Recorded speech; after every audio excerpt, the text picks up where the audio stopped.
Uncle Ron and stuff. This is going to be episode 2 of the Lasko 5160 ceramic heater. I posted a YouTube video about a thermistor replacement. I got so many, got so many hits. I thought I would go ahead and tear one apart and let you see what it looks like on the inside. I don't know the skill level or desired level of people who have these things. I don't like throwing anything in the landfill, and these things qualify as that. You can't put them in the metal, and the plastic's not recyclable, so if you throw it away, it's going in the landfill for 5,000 years or whatever it is. Anyway, I will start it now. Okay, this is the Lasko 5160 with the back removed, cover removed. And here with the cable ties, with the twisty tie around it, is where I replaced the thermistor that is used to determine ambient temperature on the display in the front. Okay, overall, the circuit board, the blower motor, and a small motor that oscillates the whole tower if you wanted to do that. Separate motor, blower motor, circuit board, control board. Overall, and underneath of here, this is the ceramic heater. Let's see if I can tip it up. There you go. You see the ceramic heater is inside of here.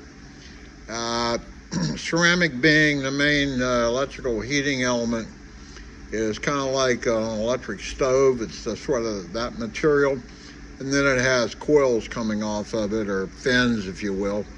And the blower here, this is a squirrel cage blower you see down in there. It blows the air across the heating element and out the front. Okay. Overall, it's okay, and its overall design. I think the weakest part of the whole unit is right up here. It's the button assembly and how it forces buttons on the control board to activate. Now, circuit boards like this, they don't operate at 110 volts AC. It's usually digital logic and other things operate around 5 volts or so. So this unit takes in 110, reduces it down to 5 volts or so for the actual button used control. Those little buttons on the circuit board do not handle 110 volt AC. They're not designed to do that. So that big black box down here is a relay. Now, maybe multiple relays in there, and that's probably the case. I can't see it well enough, but there would be a relay which would turn on the heat relay to turn on the big fan here. And then there would be a relay which turns on the 110 volt AC to the oscillator motor. And that's probably all in that one big box down there. Replacements. Okay, you got a problem. You know your fan is bad. There is a model number here for this particular fan motor. There's also a label on, where did it go? I don't know if I see one on this particular motor. Parts you can't find. If you look up Lasko 6150, you won't find any parts. They're just not available that way. These things are consumer appliance, not to be repaired. And when they don't work anymore, people throw them away. It's too bad. Manufacturers should allow have components like, for a lot of things you can find a full parts diagram, and it shows, you know, I can order the motor down here or this motor in here or the ceramic element or whatever, but that is not the case with this particular unit. As I said, the thing I don't like the most about it is up here, and where the keypad on the front is plastic, and you push down and that activates a little button on the circuit board, and the little buttons on the circuit board are not rated to carry any kind of high current, and they're not, the contacts in there are not made out of gold, they're out of steel, and they get filmy on them, and 5 volts, it doesn't take a lot of resistance to make a good contact. So that is a major issue with this particular unit, is that the buttons get wonky. You may have to push it multiple times, or push it on the edge, one side or the other, or in the middle, or repeated to get it to go. I'm going to take the circuit board out and show you what the issue is with that. Again, this is the thermistor that I installed, and here's the long cable that goes all the way back to the circuit board. You can see right here is where, right there, is where I spliced on the new thermistor to the existing cable. And it was strapped in to this wiring harness with cable ties like that white one right there. And I had to cut it to get into everything. But anyway, I've had the motor off, and I've taken the cover off of the heating element down in here and blown it out, and it was surprisingly clean. You can see this whole unit is dusty. It sits in the garage, so periodically I do have to clean it. That's enough right now. I'm going to now take this circuit board out, and I'll show you what the buttons look like. Okay, this is the circuit board. Actually, you can see on this side there are 2 more relays over here, so I told you there would be 3. This is the big one, probably for the heater. These others for the fan and the oscillator at the bottom. That's what these big black boxes are. Now here on the circuit board, you can see these little black guys. Those are the actual buttons on the board. 1, 2, 3, 4, 5, 6 of them. And you see they're very small, and those don't carry a lot of current. That's what the relays do. The buttons, you push a button, it then forces one of these low, like 5 volts. The relay takes in 5 volts. It's a coil. It closes a set of contacts, and the contacts are carrying 110 volts AC. And that way you can control small voltage, can control heavier, big voltage. That's the reason you got relays on here. The other thing to show you here is there is a fuse located right there. Right there.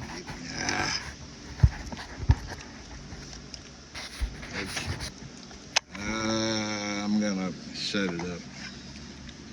It's right there where my thumb is. That is the fuse. Now these things are supposedly passed by UL, United Laboratories, or Underwriter Laboratories. And to get a certification, I don't know whether this one actually went through it or not. It costs a lot of money to send something through UL. Supposedly devices sold in the U.S. have to have a UL approval. But anyway, I'm sure one of the requirements a UL would have is you have to have a fuse somewhere in the circuitry, so that if something goes bad, this fuse will pop and the whole thing is dead. Now, UL says you have to have a fuse. They don't say that it has to be user accessible or even replaceable. This fuse is soldered directly to the board. It could be that you have a blown fuse. I doubt that you know how to replace that.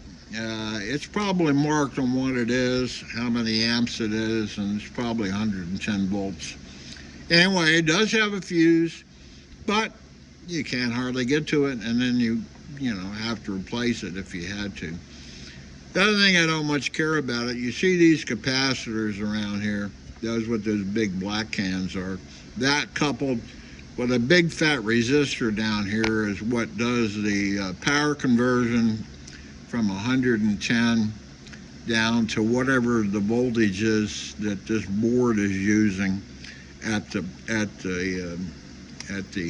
buttons, and also to power this display up here, the digital display and the LEDs. That's not 110 volts, that's some lower voltage. And you see these little guys here are some transistors. I think on the other side there is a chip down here. It probably has to do with conversion of analog voltage. In fact, you can see the interesting, that big resistor is in a hole right here. That one isn't, the other one is. But yeah, the big one down here, it has a hole in the circuit board. That thing gets hot. One of my objections is this thing will consume energy quite a bit when it's plugged in. It's not doing anything because this guy heats up. There's a lot of heat that comes off this. And it's a heater, so okay, well, the heat is a side effect of it being plugged in, but it's a waste of energy. There'd be another way to do that. They didn't go do that way. They did this simple, cheap way. Anyway, so we got these buttons here, and the major issue that I have is down here is the buttons of the front panel, and if I push one, I don't know which one I pushed, you'll see that they sort of, the main one, see how it moves back and forth? It's just sort of setting in a little slot in this molded plastic top here, and those little prongs that stick out are supposed to come down and line right on top of the buttons that are on the circuit board. And what I've found is these buttons get wonky. Either the alignment is off a little bit or these buttons are wonky. And as I said, these buttons are real small. They appear to be sealed, dirt, dust, but they're not sealed at the top. That black guy, it's got a spring on it inside, and when you push it down, the end of it has some metal contacts, and it connects whatever. This guy has 4 wires, on one side and 2. Whatever on this side and that side or the other way around, it makes contact. And that's how various relays get activated and so on and so on. That's to let you control the heater. Okay. So what I'm going to do is, since I have it apart, I'm going to spray some electric contact cleaner down into some of these switches to see if it actually helps. I have the wonky button issue on this unit, especially trying to lower temperature when I'm setting this thermal display, the ambient temperature, what I want the ambient temperature to be, so that the unit will automatically cut on and cut off and maintain an ambient temperature. It's wonky on getting the temperature displayed to go down. So I'm going to try some electro cleaner down in them, and I'll show you what that looks like I don't know if you ever want to do it or not, but that's a possibility. Okay, this is electric parts cleaner, and it's used to try to get some of the film that develops over time under electrical contacts. Again, if these buttons had gold contact at the bottom, gold is immune to corrosion and so on, it would probably perform better. But these are just steel, I'm sure, and they're very small. So what I'm going to do is I'm going to spray some contact cleaner down inside of these buttons, and I'll do one. I'm going to do one here for you, and then I'll do the others offline. Okay, let's see if I can get this in a good position. I'm going to take my cleaner.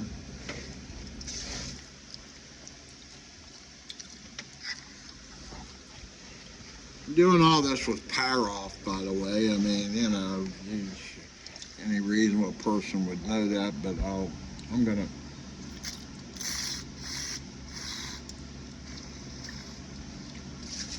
I didn't want to come out. Anyway, I've got some, and now I've sprayed it down on top of this button, and now I'm going to push it multiple times to try to get some of that cleaner that I got down around the edge of the button down on the contacts that are underneath it here. And I'm going to push it multiple times, hopefully working that cleaner down in there. Now I'm going to do the others and let it dry. Okay, I've sprayed my electrical contact cleaner literally into all of the switches. This stuff dries pretty quickly. It's whatever the term is. It evaporates, if you will, very quickly. But I'm pushing the buttons over and over again, hopefully to try to improve the metal contacts that are inside of the switches. And the board is still wet from my chemical treatment. I'll have to let it dry first, and then I'll put it back in. What else to tell you about this guy? As I say, I doubt that the motor here has a number on it. Good luck on trying to find it, if that would be your problem. I doubt, in fact, you can see in there, it's got a fairly long shaft on it, and then it couples in onto the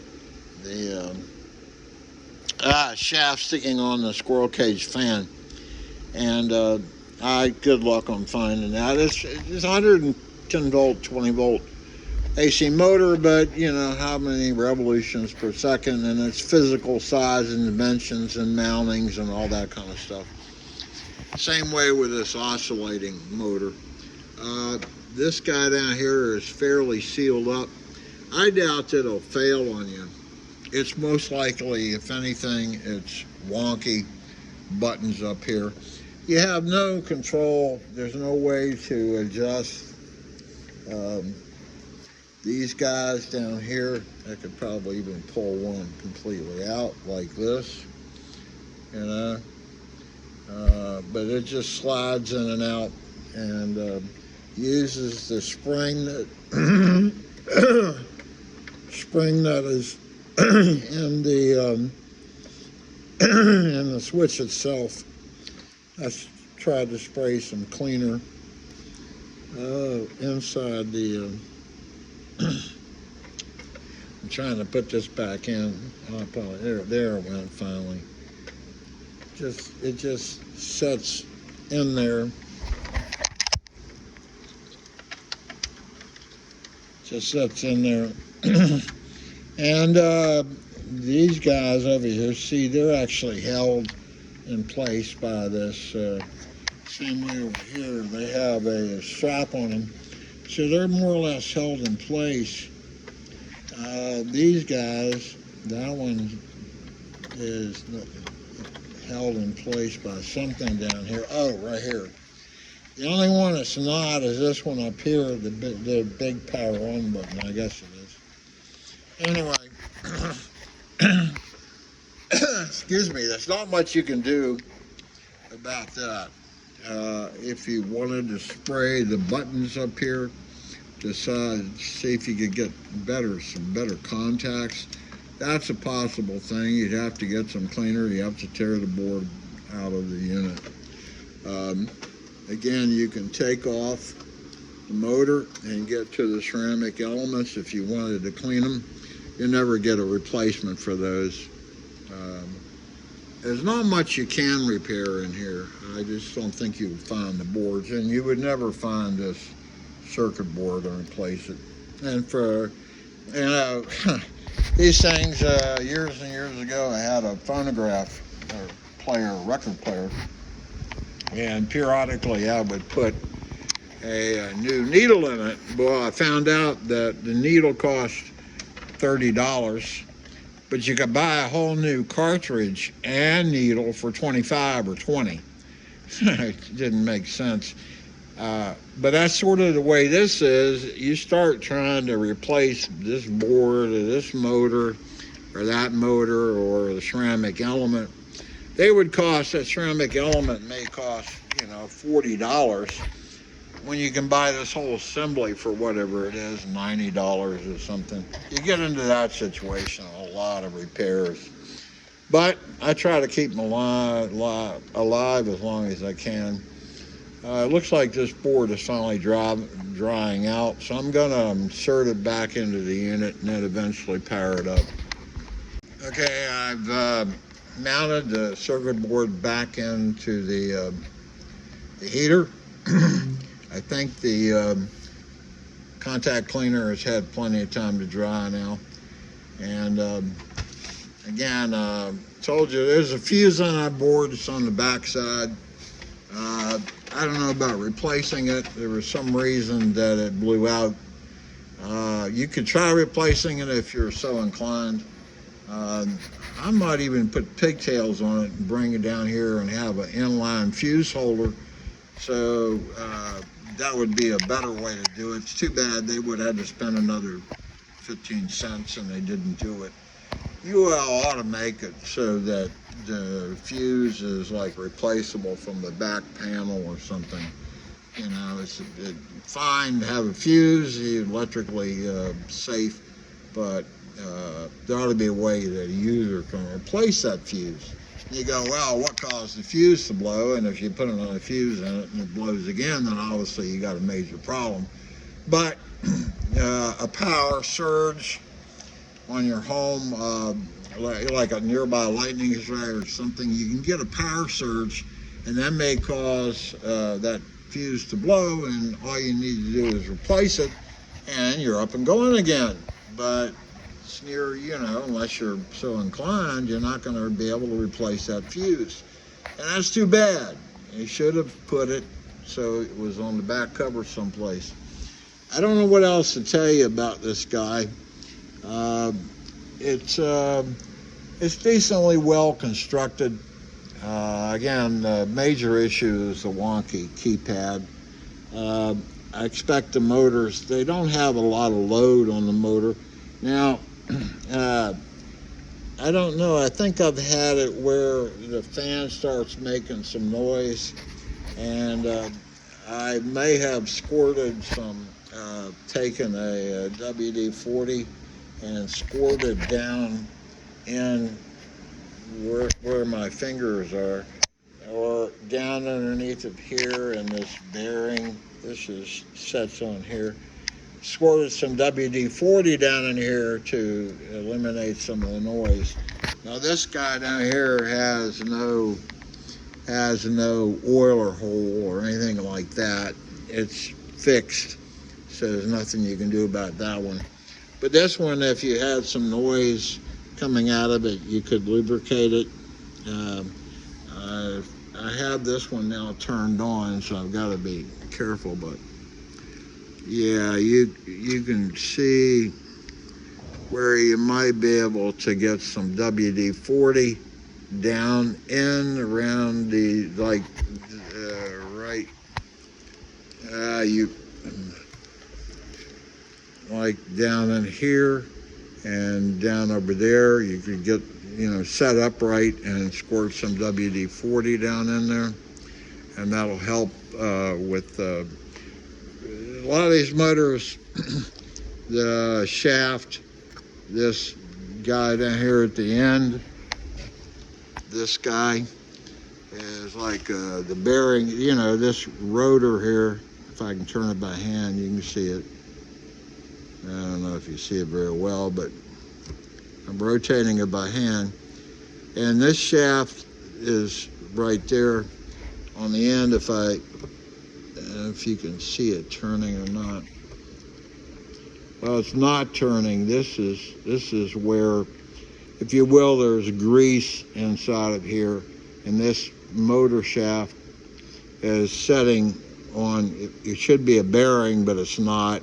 A lot of times they use cotton in here and just put oil in it, and it rests on cotton, and the cotton dries out, and you have to refresh the lubricant. This motor, you can take it apart. It is, as you can see, screwed together, and you see, you got to actually have a connector on it, which is the right way to go. That's a better quality motor than lots of them where the wires are just come. It's not a connector. I don't know what else to tell you. I'm going to power it up and see what happens. I've got it plugged in. Okay, it did come on. And what problem that I had was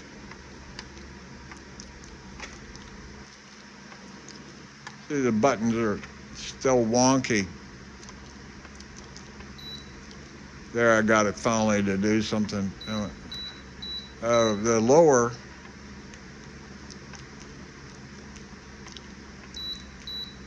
yeah, I don't know if I can show it to you clearly, but if I push on the center, it may not work, but if I push on one of the edges,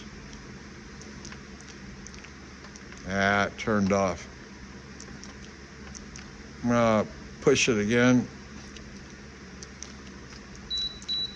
There, it's moving now. I found an edge someplace on this keypad.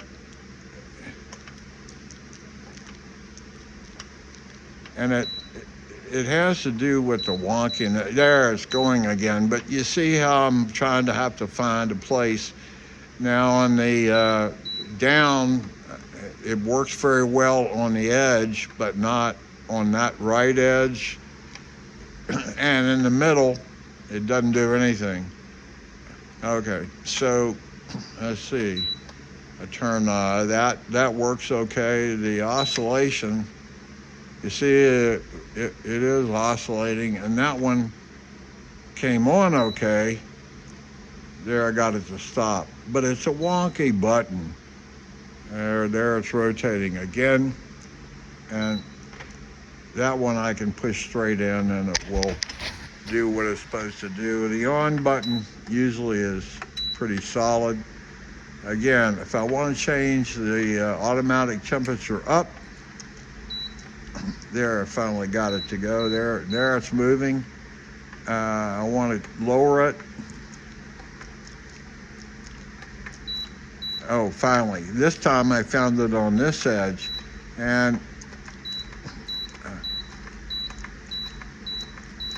again, I'm trying to work that cleaner in there too, so that the thing is not so wonky.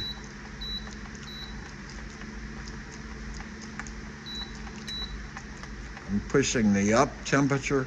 If I push it on the right side, it doesn't do anything. If I push it on the left side, it does.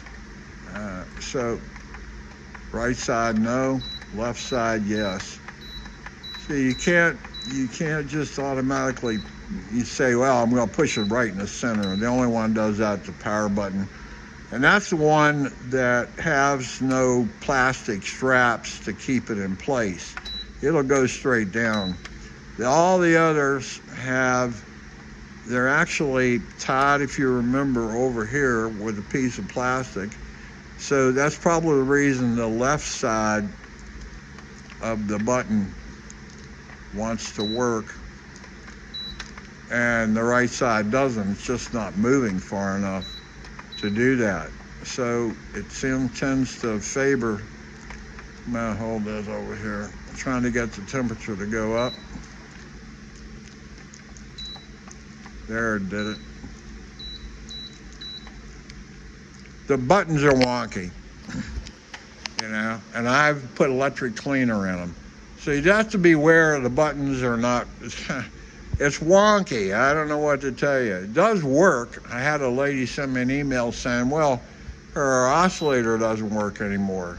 And I said, well, it's probably the buttons. And I already pushed the oscillator button once, and it's not oscillating.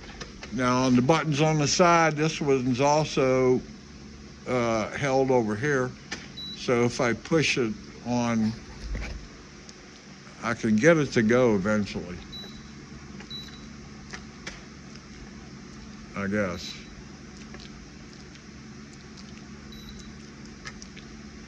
Let's turn it off again. Okay, turn it back on again. And if I push the oscillator button, there it goes. And turn the oscillator off. Back on again. And there it's oscillating again. And push it on the right side. And I'll turn off. I want to change the temperature up. There, it's finally flashing now. And see, I'm pushing on the left side of the button. And to get it to come down, wonky.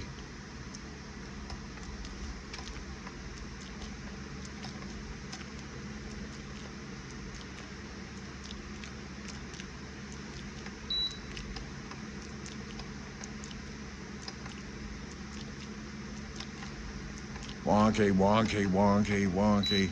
There it went. See, I had to do sort of multiple presses to get it to go, and then back up again. It's the buttons on the board and the way these plastic get pushed down. That's a major problem with the heater. I know you're used to just pushing the button like turning the light switch on, and it comes on every time. That's not the case with this particular unit. It's most likely the circuit board button is wonky, and these guys don't push down properly. Again, these two and these two are all sort of, if you will, the plastic acts as a spring, so the left side doesn't move quite as far as the right side. And so if you're going to play with these things, play with them over on this left side and over here on the right side. This guy is already, yeah.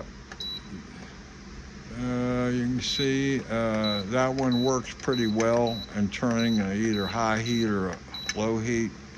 And there, it says it's on automatic. And again, trying to press the button to get it to come down. There it is. I can get it. This time it worked on the right side. So, wonky buttons. The Lasko 6150, it's just got wonky buttons. I've cleaned the contacts and it didn't improve it a whole lot. So just be aware, wonky buttons. And you play with it, mess with it long enough, you should be able to get it to go if it's going at all, just by pushing the right buttons. So that's it for this one. I've showed you the inside. There's not much you can do in the way of repairs on there. I doubt you can find many parts. if it were broken anyway. Most likely it's not broken, it's this wonky button. Okay, that's enough of Uncle Ron and stuff, and this is a Lasko 5160 ceramic heater, which I use in the garage and which continues to function for me. Just remember, button, button, button, button, button.